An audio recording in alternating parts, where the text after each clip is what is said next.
Jésus-Christ est vivant. Que signifie cela pour toi? Qu'est-ce que cela implique, le fait qu'il soit vivant? Eh bien, le fait que Jésus-Christ soit vivant implique qu'il peut te donner la protection, il peut te donner de la nourriture, il peut te donner le bonheur, bien sûr, et surtout, il peut te donner le salut.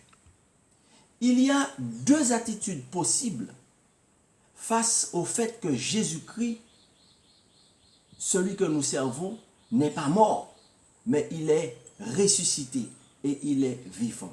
Il y a la bonne attitude possible et il y a la mauvaise attitude. Aujourd'hui, tu peux faire un choix d'avoir la bonne attitude face au fait que Jésus-Christ soit vivant.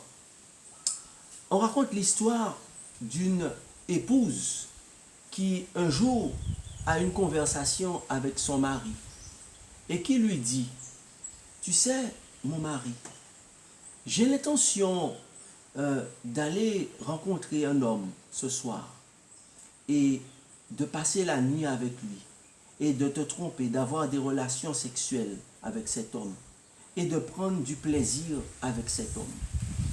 Bien sûr, le mari, choqué et surpris, lui dit, mais tu ne te rends pas compte de la douleur que m'inflige une telle décision de ta part. Mais tu ne te rends pas compte que je suis ton mari en me disant cela et de la souffrance que j'éprouve en me faisant une telle déclaration.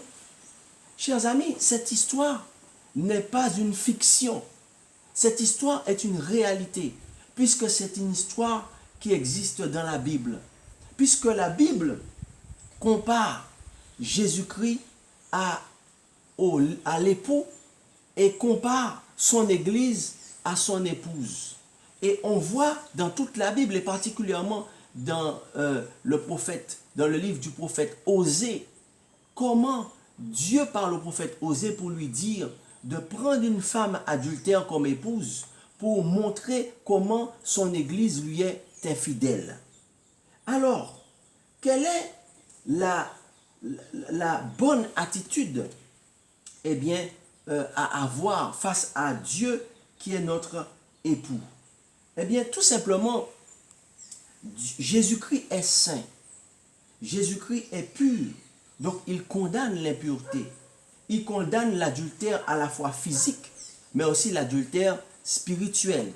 Nous lisons cela dans Matthieu chapitre 5 et à partir du verset 27. Vous avez appris qu'il a été dit, tu ne commettras point d'adultère. Mais moi, je vous dis que quiconque regarde une femme pour la convoiter a déjà commis un adultère avec elle dans son cœur. Jésus va beaucoup plus loin. Il dit que le simple fait que de convoiter une femme, de désirer une femme qui n'est pas la nôtre, est déjà de l'adultère. Au verset 29, Jésus déclare, si ton œil droit est pour toi une occasion de chute, arrache-le et jette-le loin de toi, car il est avantageux pour toi qu'un seul de tes membres périsse et que ton corps entier ne soit pas jeté dans la géhenne. Ainsi, Jésus montre que face à cette tentation de l'adultère, face à ce danger que représente l'adultère physique, il vaut mieux se séparer de cette personne. Il vaut mieux s'éloigner de cette personne plutôt que de perdre son corps entier dans l'enfer et dans la géhenne. Et Jésus continue toujours, Jésus-Christ, qui est Dieu qui s'est fait homme. Jésus déclare dans Matthieu 5, verset 31, il a été dit que celui qui répudie sa femme lui donne une lettre de divorce. Mais moi je vous dis, Matthieu 5, verset 32, que celui qui répudie sa femme, c'est-à-dire qui divorce de sa femme, sauf pour cause d'infidélité, l'expose à devenir adultère. Et que celui qui épouse une femme divorcée commet un adultère. Donc Jésus-Christ montre clairement qu'il est contre le remariage, sauf pour cause d'infidélité, car il dit que l'on expose son épouse à devenir adultère, et si on se remarie dans de telles conditions, on est installé dans l'adultère. Donc, par conséquent, la question qui se pose est celle-ci. Eh bien, quelle est la bonne attitude à avoir parce que Jésus est vivant? Puisque Jésus est vivant et qu'il est l'époux et que l'Église est l'épouse, eh bien, quand Jésus nous donne ces principes concernant l'adultère physique et spirituel, eh bien, nous devons aimer Jésus comme il nous aime, puisqu'il nous est fidèle. Et nous ne devons pas lui faire de la peine. Nous ne devons pas faire comme l'histoire du peuple de Dieu dans les temps anciens, qui a persisté, a dit, j'irai voir mon amant, j'irai voir d'autres dieux, dans Osée chapitre 3 et le verset 1, j'irai voir d'autres dieux. Elle a dit ça, le peuple de Dieu a dit cela à Dieu, ce qui lui a fait de la peine. Il lui dit, mais comment, tu ne te rends pas compte qu'en me disant une telle chose, tu me fais de la peine? Et ça veut dire quoi? Qu'il décide de s'installer dans l'adultère. Il décide d'être dans un adultère permanent, le peuple de Dieu. Et Dieu lui dit, mais tu ne te rends pas compte qu'en faisant une telle chose, tu blesses mon cœur, moi qui t'aime? Eh bien, la bonne attitude à avoir, c'est de dire, non Seigneur, je t'aime et je te serai fidèle. Je serai fidèle à mes vœux de mariage, quoi qu'il arrive. Mais je te serai aussi fidèle, toi qui es mon époux. Maintenant, la question qui se pose est celle-ci. Puisque Jésus-Christ est vivant et qu'il n'est pas mort, puisqu'il a des sentiments, la question qui se pose est-elle, qu'est-ce que tu veux? Qu'est-ce que je veux? Ou qu'est-ce que Dieu veut? À quelle question allons-nous répondre? Qu'est-ce que tu veux? Qu'est-ce que je veux? Ou qu'est-ce que Dieu veut? Il me semble que nous devrions plutôt chercher à savoir, non pas ce que tu veux, que tu ne devrais pas faire ce que tu veux, mais plutôt faire ce que Dieu veut. Alors lisons ce que Dieu veut. Nous trouvons cela dans 1 Thessaloniciens chapitre 4 et à partir du verset 3, ce que Dieu veut. 1 Thessaloniciens 4 verset 3, ce que Dieu veut, c'est votre sanctification, et je dis amen à cela. C'est que vous vous absteniez de l'impudicité. Que signifie la sanctification? La sanctification, c'est le processus qui a lieu par lequel le Saint-Esprit agit dans notre corps, parce que nous offrons notre corps pour obéir à la volonté de Dieu. Et je dis amen à cela. Ceux-là pourront participer à sa sainteté, c'est-à-dire à sa vie de victoire sur le péché et à sa nature et auront la vie éternelle. Je dis amen à cela. Pour terminer, 1 Thessaloniciens 4, nous continuons le texte. Qu'est-ce que Dieu veut? Ce n'est pas ce que tu veux que tu dois faire. Ce n'est pas ce que les autres veulent que tu fasses que tu dois faire, mais c'est ce que Dieu veut. Qu'est-ce que Dieu veut? 1 Thessaloniciens 4, verset 4, c'est que chacun de vous sache posséder son corps dans la sainteté et dans l'honnêteté, sans vous livrer à une convoitise passionnée, comme font les païens qui ne connaissent pas Dieu. 1 Thessaloniciens 4, verset 7, car Dieu ne nous a pas appelés à l'impureté, mais à la sanctification.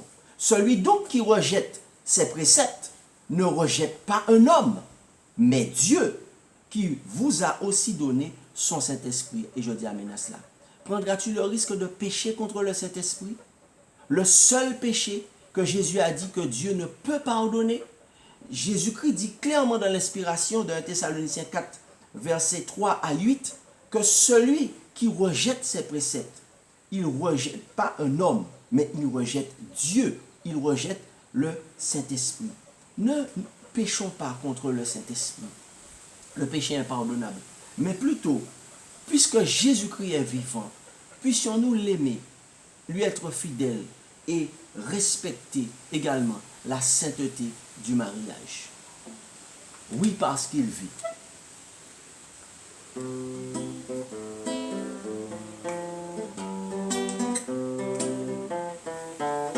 Oui, parce qu'il vit, je n'ai rien à craindre, mes lendemains sont assurés entre ses mains.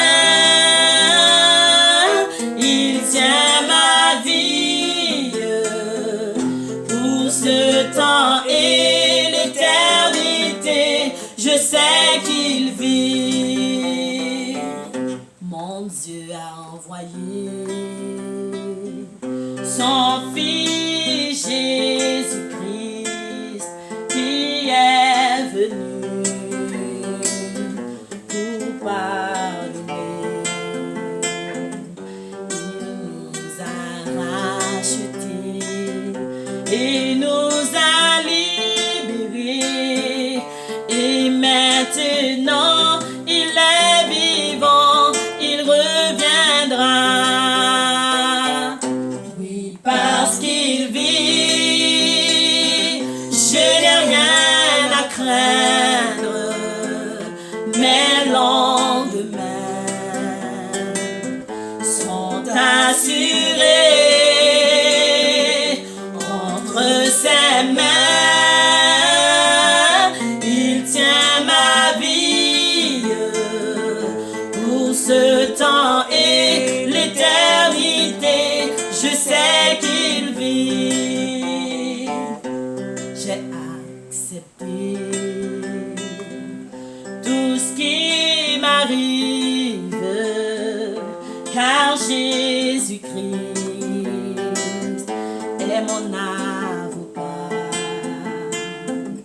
Les problèmes m'envahissent, mon cœur n'est point troublé, car Jésus n'est pas mort, il est vivant. Oui, parce qu'il vit, je n'ai rien à craindre. Mes lendemains sont assurés